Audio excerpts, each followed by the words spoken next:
नमस्कार, divine healing channel की Hindi audio book series में आपका स्वागत है। कमेंट्स में जो आप लोग इतना सारा प्यार हमारे चैनल पे बरसा रहे हैं, उसके लिए मैं हृदय से आपकी शुक्रगुज़ार हूँ दोस्तों। Thank you, thank you, thank you so much इतना सारा प्यार देने के लिए। सेड विज़डम को आगे बढ़ाते हुए आज हम 4th पार्ट की ओर बढ़ेंगे दोस्तों, जिसमें सेठ मास्टर हमें बता रहे हैं विचारों की शक्ति के बारे में और चेतन मन और अवचेतन मन के बारे में। तो ये पार्ट थोड़ा सा बड़ा हो सकता है। मैं कोशिश करूँगी इस पार्ट को भी 20 मिनट के अंदर ही कवर करूँ, पर हो सकता है कि बड़ा हो जाए। तो आप ध्यान से सुनिएगा ताकि आप बहुत अच्छे से समझ पाएँ सेठ मास्टर हमें क्या बताना चाह रहे हैं। विचार की शक्ति को अच्छी तरह से जानने के लिए आपको चेतन मन और अवचेतन मन के बारे में जानना होगा। चेतन मन तुम्हारे मन में है, यह मानते हुए कि आपके मन के अंदर परतें हैं। सतह के ऊपर की परत को कॉन्शियस माइंड कहा जाता है। भीतर की परतों की अनंत संख्या को अवचेतन मन कहा जाता है। मन का मतलब परतें नहीं है, ऐसा तुलना के लिए कहा जा रहा है। चेतन मन एक महासागरीय मन में केवल एक लहर है, केवल एक ट्वीटर। चेतन मन बाहरी दुनिया से संपर्क करता है और आंतरिक दुनिया के लिए एक मार्ग के रूप में कार्य करता है। तो यहाँ पर सेठ मास्टर हमें बता रहे हैं चेतन मन के बारे में, जिसे हम कॉन्शियस माइंड कहते हैं। जैसा कि सेठ मास्टर ने हमें बताया, चेतन मन बाहरी दुनिया से हमारा संपर्क कराता है। बाहरी दुनिया में हमको डिसीज़न लेना बताता है, क्या सही है, क्या गलत है, हमें क्या करना चाहिए, क्या नहीं करना चाहिए। ये सब चीज़ें जो तर्क वितर्क की चीज़ें हैं, वो हम किस मन से कर पाते हैं। ये सब डिसीज़न हम किस से ले पाते हैं? हमारे कॉन्शियस माइंड से, हमारे चेतन मन से। ये हमें बाहरी दुनिया का ज्ञान देता है। आगे कहते हैं, आंतरिक दुनिया या आंतरिक ऊर्जा के भीतर मन की तुलना एक महासागर से की जा सकती है। चेतन मन जो है हमारी बाहर की दुनिया से हमारा संपर्क कराता है। ठीक है, आप समझ पा रहे होंगे बाहर की दुनिया जो मैंने आपको बताया।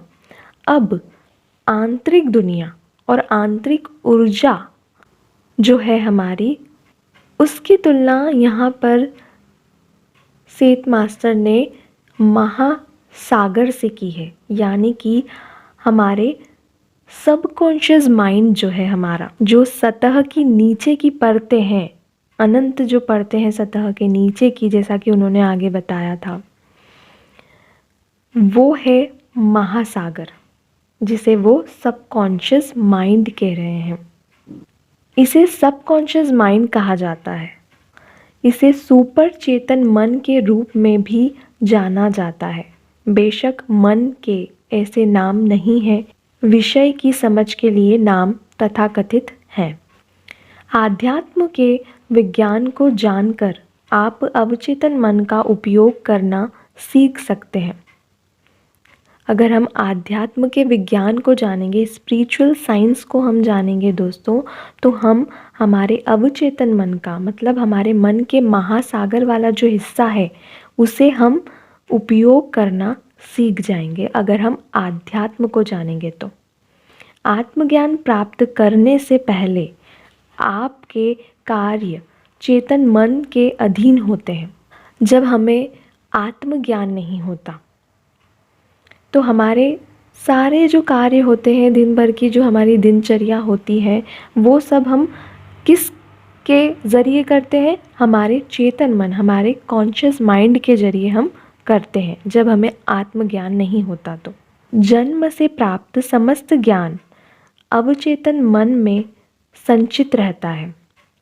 मतलब जन्म से जो हमें ज्ञान मिलता है वो सारा ज्ञान हमारे अवचेतन मन में संचित होता है। अब छोटे बच्चे को बिल्कुल, जो अभी न्यू बॉर्न बेबी है, उसे तो नहीं पता कि दूध कैसे पीना है ना, पर फिर भी उसके अंदर वो ज्ञान है, उसके सबकॉन्शियस में ज्ञान है कि दूध कैसे पीना है।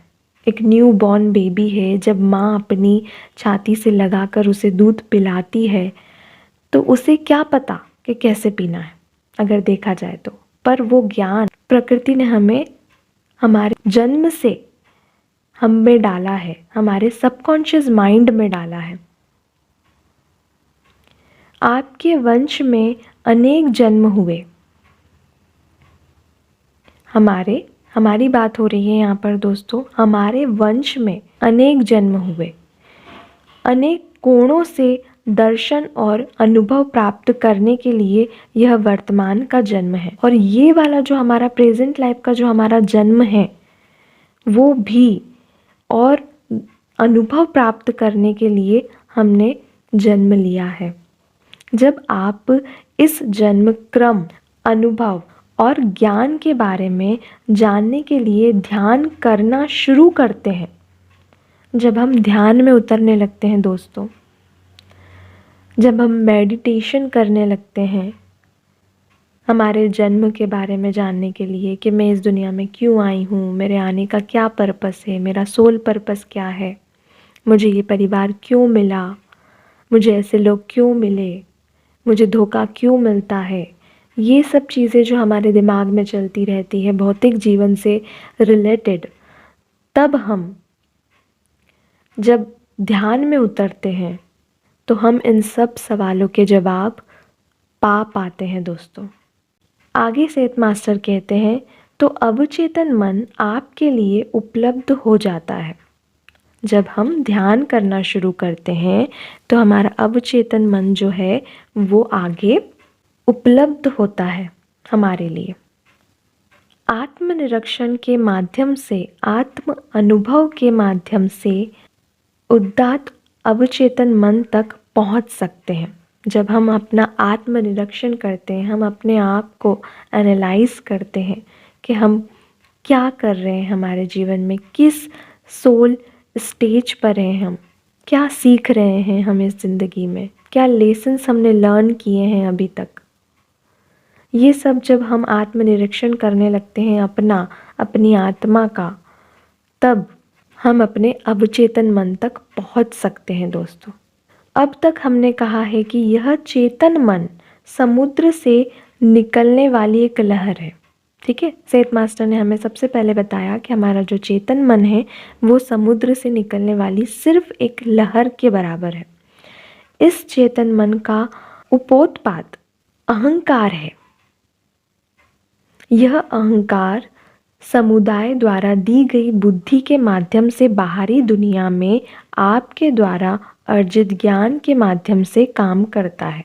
हमारे कॉन्शियस माइंड में क्या होता है दोस्तों, अहंकार होता है। जो भी समाज के द्वारा दिया गया ज्ञान है, बुद्धि है, उसको लेकर हम अहंकार करते हैं कि मैंने तो इतनी पढ़ाई की है, मैं इतना इंटेलिजेंट हूँ, मैंने इतना पैसा कमाया, मेरी यहाँ पे जॉब है।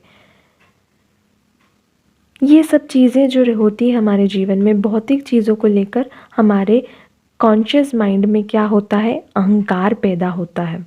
आगे वो कह रहे हैं, आत्म अनुभव की कमी के कारण चेतन मन पर अहंकार का प्रभाव अधिक होता है। जब हमको हमारी आत्मा का अनुभव नहीं होता तो हमारे चेतन मन में क्या होता है, अहंकार पैदा होता है। अहंकार ढीले दिमाग को पनपने का कारण बनता है। इसका परिणाम मनुष्य के लिए दुख है। हमारा अहंकार हमें दुख ही देता है दोस्तों, ये हम सब जानते हैं। रामायण, महाभारत, सारी पौराणिक कथाओं में हमने सुना है कि अहंकार दुख का कारण है। आगे वे हमें समझाते हैं, अपने धर्म, पुरोहित, पुजारी अहंकार को आत्मा मानते हैं। धार्मिक शिक्षाएं अहंकार को संतुष्ट करने पर केंद्रित है। जितनी भी धार्मिक शिक्षाएं हैं वो सब अहंकार को संतुष्ट करने पर केंद्रित हैं, ऐसा सेठ मास्टर हमें समझा रहे हैं। कोई धर्मशास्त्र आपको यह नहीं बताएगा कि मनुष्य के पास एक आत्मा है, कि आत्मनिरीक्षण द्वारा आत्मा में कूदने की अटूट शक्ति है। आपकी वास्तविकता के आयाम कई श्रेणियों के अधीन हैं। अहंकार व्यक्तित्व को व्यक्त करता है लेकिन आत्मा को नहीं। हमारा अहंकार जो है वो हमारे व्यक्तित्व को व्यक्त कर सकता है पर हमारी आत्मा को व्यक्त नहीं कर सकता दोस्तों। अध्यात्म विज्ञान आंतरिक विज्ञान है। सच्चा ज्ञान वह ज्ञान है जो आंतरिक दुनिया से निकलता है। आंतरिक विज्ञान जो आंतरिक शक्ति, आंतरिक दुनिया के बारे में सूचित करता है। इस आंतरिक दुनिया के ज्ञान को आत्मज्ञान या आध्यात्मिक ज्ञान कहा जाता है। हम कहते हैं ना, हमने अध्यात्म वर्ड बहुत सुना है, ये शब्द बहुत सुना है हमने, अध्यात्म, स्पिरिचुअलिटी, आध्यात्मिकता, आत्मज्ञान। तो ये सब क्या है? अध्यात्म मतलब क्या? आत्मज्ञान मतलब क्या? आत्मज्ञान मतलब हमारी आत्मा का जो सच्चा ज्ञान है वही है आध्यात्म, वही है आत्मज्ञान, वही है आध्यात्मिकता। आप सुनते हैं कि ज्ञान ही शक्ति है। ब्रह्म इंद्रियों से प्राप्त ज्ञान किसी भी प्रकार से शक्तिशाली नहीं है।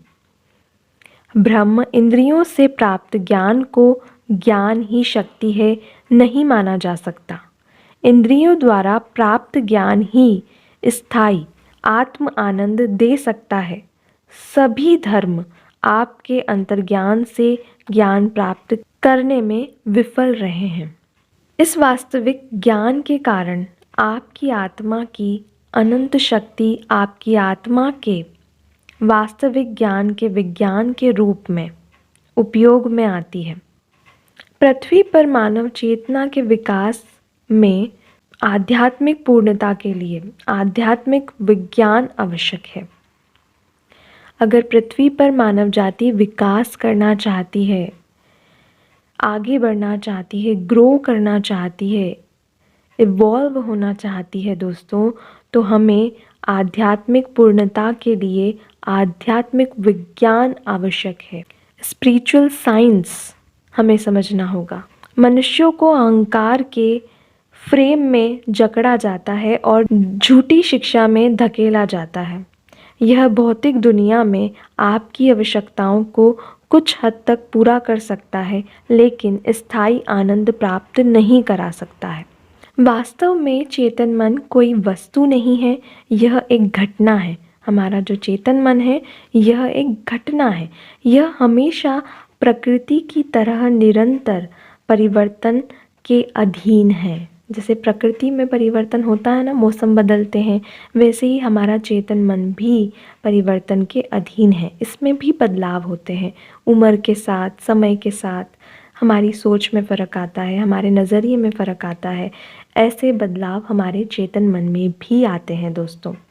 यह अहंकार से आच्छादित है। इसमें अहंकार बहुत पाया जाता है दोस्तों हमारे चेतन मन में, जैसा कि मैंने अभी आपको एग्जाम्पल दिया था। चेतन मन का उपयोग बाहरी दुनिया की वास्तविकता का दौरा करने, भीतर की यात्रा करने और अपनी इच्छा अनुसार करने के लिए किया जाता है।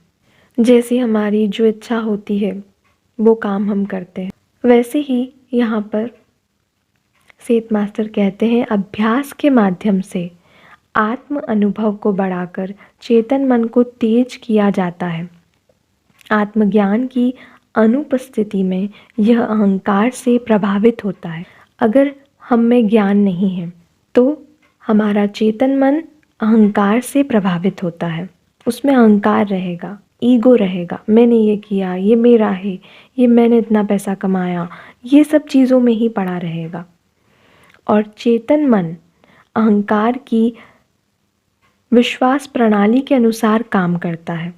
चेतन मन सकारात्मक सोच के साथ काम करता है अगर यह अंतर्ज्ञान से विवेक के साथ हो। हमारा चेतन मन जो है वो सकारात्मक सोच के साथ तभी काम करेगा दोस्तों, जब ये हमारे अंतर्ज्ञान से विवेक प्राप्त करता रहे। मतलब हमारे सबकॉन्शियस माइंड में जो ज्ञान है उसे प्राप्त करता रहे, तो ये सकारात्मक सोच के साथ काम करता है।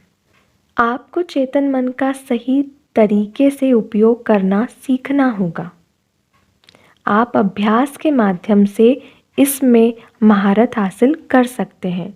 समाज द्वारा दी गई मानसिकता के कारण आपने आज तक जो भ्रांतियां पैदा की है, उसके कारण बाहरी दुनिया में आपने जो सीमित ज्ञान प्राप्त किया है, उसके कारण आलसी मन चेतन मन का असामान्य तरीके से उपयोग करने में असमर्थ है। कुछ झूठे विचारों के लिए नीचे देखें।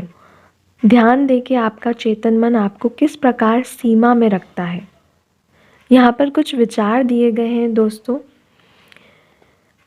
और हमें कहा गया है कि ध्यान देना है हमें यहाँ पर कि हमारा चेतन मन हमें किन सीमाओं में रखता है इन विचारों के कारण।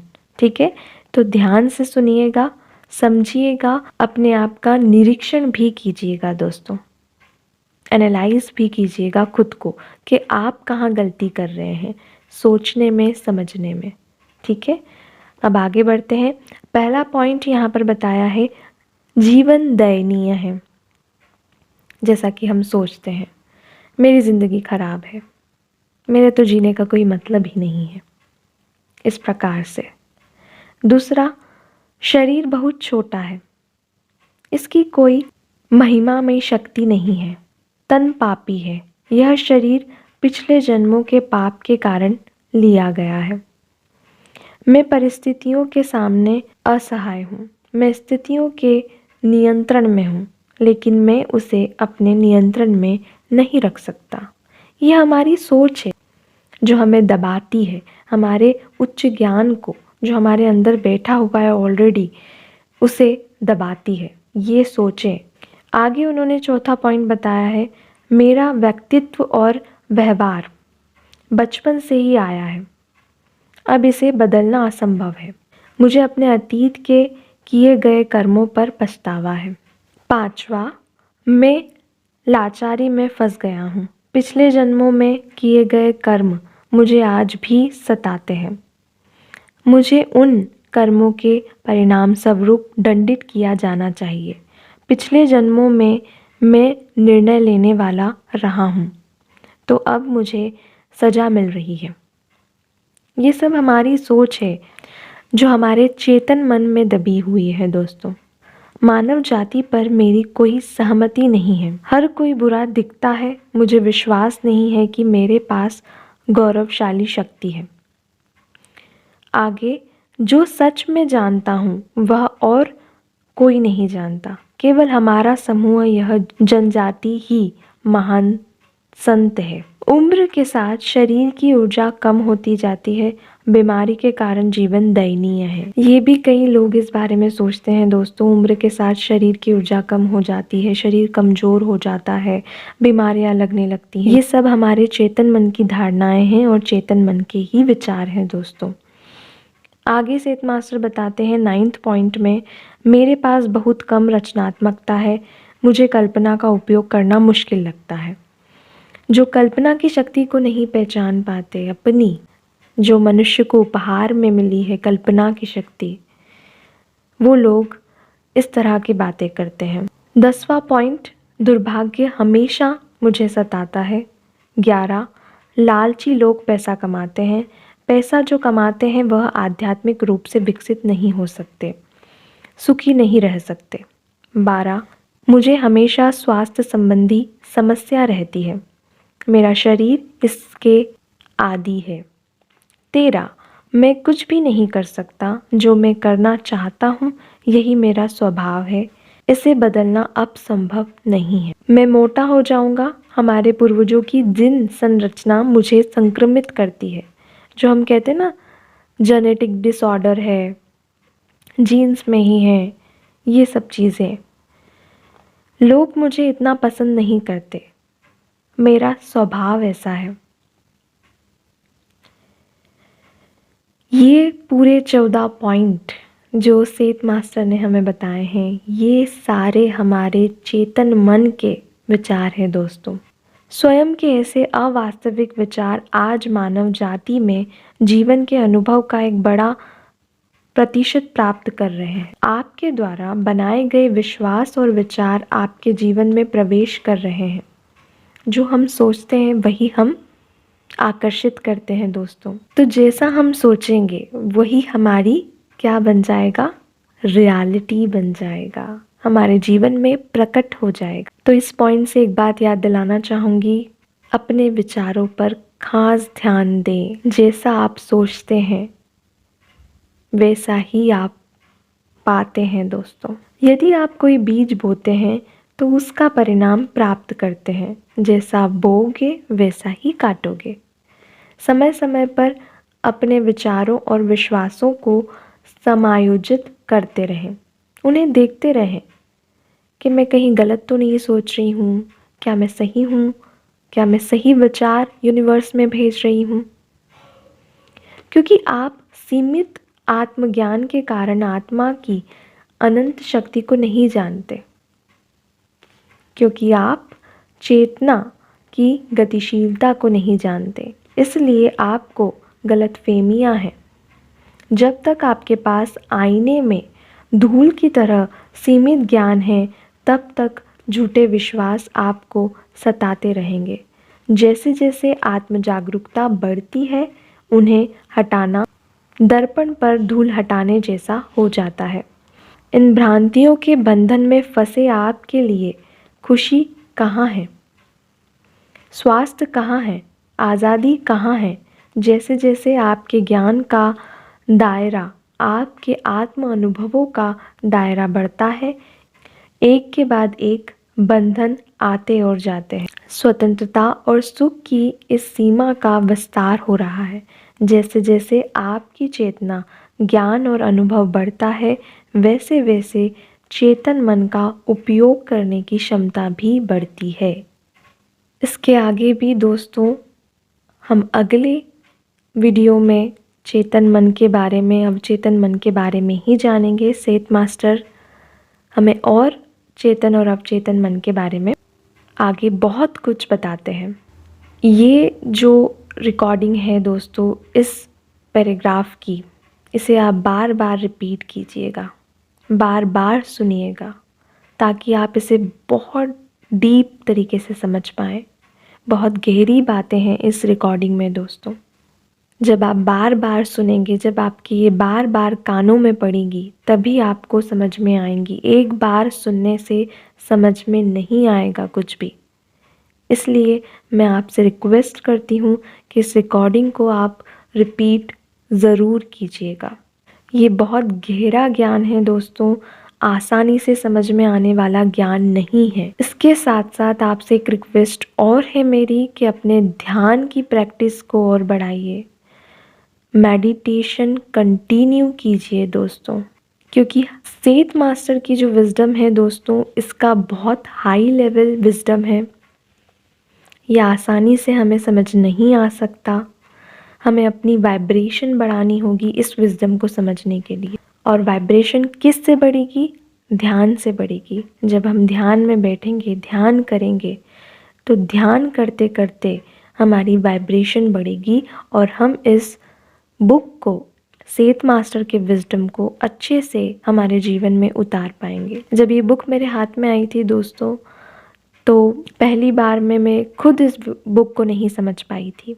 मैंने अपने ध्यान को बढ़ाया, मैंने अपने ध्यान का, मेडिटेशन का जो टाइम था, ड्यूरेशन था, वो बढ़ाया। 1 घंटे से 2 घंटे मैंने ध्यान करना शुरू किया, ताकि मैं इस ज्ञान को समझ पाऊँ। धीरे धीरे जब दोबारा से मैंने ये पढ़ी, तो मुझे समझ में आया कि सेठ मास्टर हमें क्या समझाना चाह रहे हैं। कभी कभी कोई चीज़ होती थी जो मुझे समझ में नहीं आती थी इस बुक में, तो मैं मेडिटेशन में बोलती थी सेठ मास्टर को कि प्लीज़ ये टॉपिक मुझे समझ नहीं आ रहा है, आप मेरी हेल्प करें इसे समझने के लिए।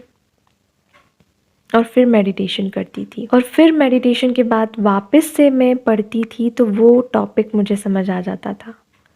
ये होते हैं मिरेकल्स ध्यान के, यही होते हैं ध्यान के अनुभव दोस्तों। तो मेरी आपसे प्रार्थना है कि ध्यान ज़रूर अपने जीवन में ऐड करें, लेकर आएँ ध्यान को, ध्यान करें, बहुत ज़रूरी है आज के समय में ध्यान से जुड़ना, आध्यात्म से जुड़ना। तो आज के लिए इतना ही। जल्दी ही 5th पार्ट भी मैं आपके साथ साझा करूँगी दोस्तों। ये पार्ट आपको कैसा लगा प्लीज़ मुझे कमेंट में बताइएगा। धन्यवाद।